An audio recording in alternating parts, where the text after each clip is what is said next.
నమస్తే అండి. మరి సుప్రసిద్ధ ప్రఖ్యాత గాన గంధర్వుడు శ్రీపతి పండితారాధ్యుల బాలసుబ్రహ్మణ్యం గారి గురించి నన్ను ఈ ప్రెస్ వారు చెప్పమంటాం నా అదృష్టంగా భావిస్తున్నాను. మహానుభావుడు గురించి ఏం చెప్తామండి? హిమాలయ పర్వతానికి చిన్న ఐస్ ముక్కకి ఎంత తేడా ఉంటుందో, బాలుగారు హిమాలయ పర్వతం అంతటి వాడు, నేను చిన్న ఐస్ ముక్కని. ఆయనతో నేను కొన్ని ఎపిసోడ్స్ పాడుతా తీగలో పద్యాల పరంగా పిల్లలకి పద్యాలు నేర్పించి నేను కొన్ని ఎపిసోడ్స్ చేశాను. సంస్కార గని బాలుగారంటే. ఏదైనా పాటని ఒక మ్యూజిక్ డైరెక్టరు నాలాంటి చిన్నవాడు ఏదైనా తన్నన్న తన్నన్న అని చెప్పామనుకోండి, ఆయన దానికి ఎంతో ఓ కొండంత బలాన్ని ఇచ్చి ఆయన గాత్రంలో వెళ్ళిపోని మాధుర్యాన్ని పెట్టి దానికి చిలవల పలవలు అల్లి ఆ పాటను హిట్ చేసేంత కెపాసిటీ ఉంది బాలుగారు. మరి కరోనా టైంలో కూడా మాలాంటి కళాకారులకి రాజా నువ్వు ఉండాలి అంటూ నాకు ఆయన సొమ్ము డబ్బు ఒక 10,000 రూపాయలు నాకు నెలకు పంపించేవారు. మరి మహానుభావుడు లేకపోవటం నాలాంటి కళాకారుల యొక్క దురదృష్టంగా భావిస్తున్నాను. మరి ఆయన సాంప్రదాయ కళలకి బాగా పెద్దపీట వేసేవారు బాలసుబ్రహ్మణ్యం గారు. పాటే కాదు, పద్యానికి కూడా ఎంతో పెద్దపీట వేసి నా చేత పద్యాల ఎపిసోడ్స్ అన్ని ఈటీవీ పాడుతా తీగలు చేయించిన ఘనత బాలుగారికి, రామోజీరావు గారికి కూడా చెందుతుందని నేను ఈ సందర్భంగా మనవి చేస్తున్నాను. మరి బాలుగారి గురించి చెప్పడానికి నేను సరిపోను. గొప్పవాడు ఆయన, గొప్పవాడు. పెద్ద కొండ పక్కన నిలబడి నేను కూడా కొండంత ఎత్తు ఉన్నానని చెప్పుకోవటం ఈ రకంగా అవుతుంది. మరి ప్రెస్ వారి కోరిక మన్నించి బాలుగారి గురించి ఈ కొన్ని మాటలు చెప్పుకోవటం నా అదృష్టంగా భావిస్తున్నాను. మరి బాలుగారి గురించి కొన్ని చాలా ఎపిసోడ్స్ చెప్పినా కూడా తరగదది. బాలుగారు అసలు చాలా అద్భుతమైన వ్యక్తి. జానకమ్మ మాటల్లో చెప్పాలంటే అసలు ఎంతో తొందరగా నేర్చుకునేవారట పాట. మ్యూజిక్ డైరెక్టర్ చెప్పిన పాటని జానకమ్మ గారు నేర్చుకోవడానికి ఒక డే పడితే బాలుగారు 1 or 2 hours ఆ పాట నేర్చుకుని ఆయన వెర్షన్ ఆయన పాడేసి వెళ్ళిపోయి మళ్ళీ ఇంకో స్టూడియోలో ఇంకొక వెర్షన్ పాడి అంత స్పీడ్గా పాడి మరి సినిమా రంగాన్ని ఏలినటువంటి గొప్ప గాయక చక్రవర్తి బాలుగారు అని చెప్పాలి.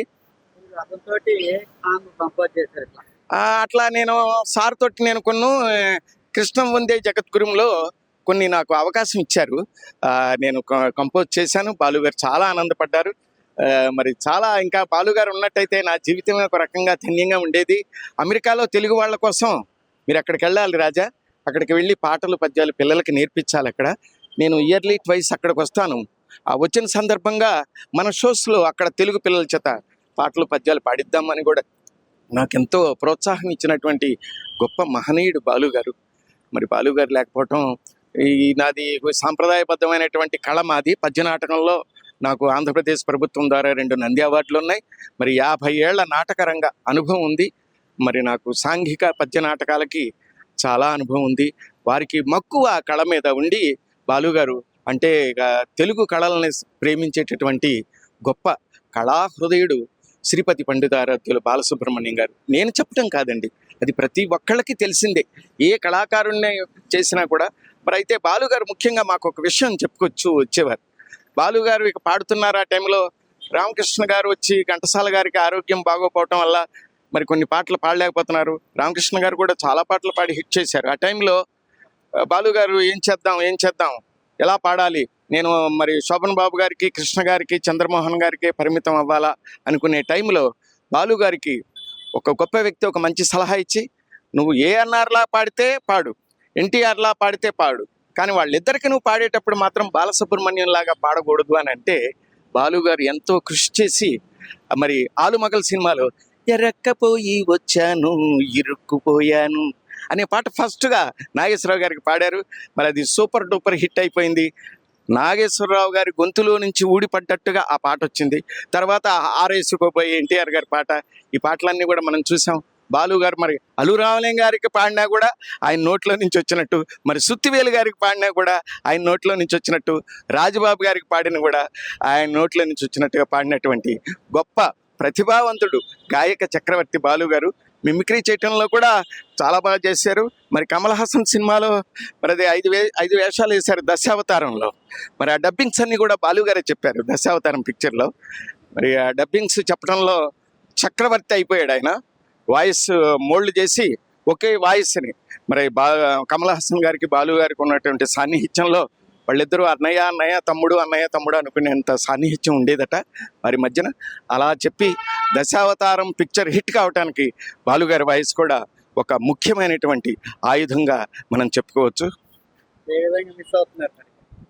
చాలా మిస్ అవుతున్నారు. చాలా మిస్ అవుతున్నాం అంటే మరి బాలుగారిని మిస్ అవుతున్నాం బాబు. మరి గొప్ప వ్యక్తి లేకపోవటం వల్ల ఉంటే ఆయన వెనకాల ఊరికనే 100 మందిలో మనం కూడా ఉన్నా ఆయన సమూహంలో అది ఒక గొప్పలాగా ఫీల్ అయ్యేవాళ్ళం. ఆయన స్పర్శ ప్రతి ఒక్కరిని గుర్తుపెట్టుకుని ఆయనతో పరిచయం ఉన్న వ్యక్తిని ఏమండి ఎలా ఉన్నారు ఏంటి ఇదని పలకరించటం. చెప్పాను ఆయన ఒక పెద్ద సంస్కార గని అని. ప్రతి మనిషి కూడా ఆయన దగ్గర నుంచి ఎంతో నేర్చుకోవాల్సినటువంటి జీవిత సత్యం.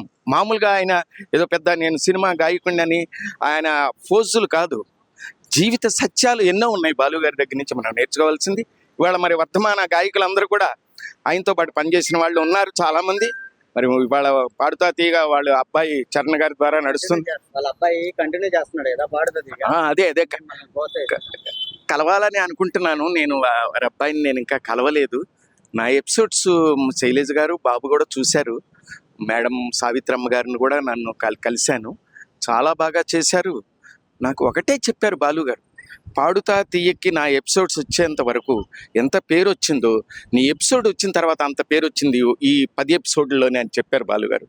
అది నాకు చాలా ఆనందాన్ని ఇచ్చింది. అంతటి గొప్ప సంగీత శిఖరం నేను చేసిన పని బాగుందని ఒప్పుకుంటంలో ఎంత ఆనందం ఉంటుంది. మరి మనం ఎక్కడా ఆయన ఎక్కడా ఇందాకే నేను చెప్పా, వాడు ఐస్ ఫ్రూట్ అమ్మేవాడు ఐస్ ఫ్రూట్ నేను, ఆయన హిమాలయ శిఖరం అని. చాలా సంతోషం బాబు. మీ మీడియా ద్వారా ఈ బాలుగారి గురించి 4 విషయాలు చెప్పిన అవకాశం ఇచ్చినందుకు ధన్యవాదాలు. ఓకే సార్, మీరు కూడా అతని గురించి మన గొప్ప వ్యక్తి గురించి తెలియని విషయాలు కొన్ని మాతో పంచుకున్నందుకు చాలా సంతోషం. Thank you sir. చాలా సంతోషం. నేను Rajababu, music director. Thank you sir.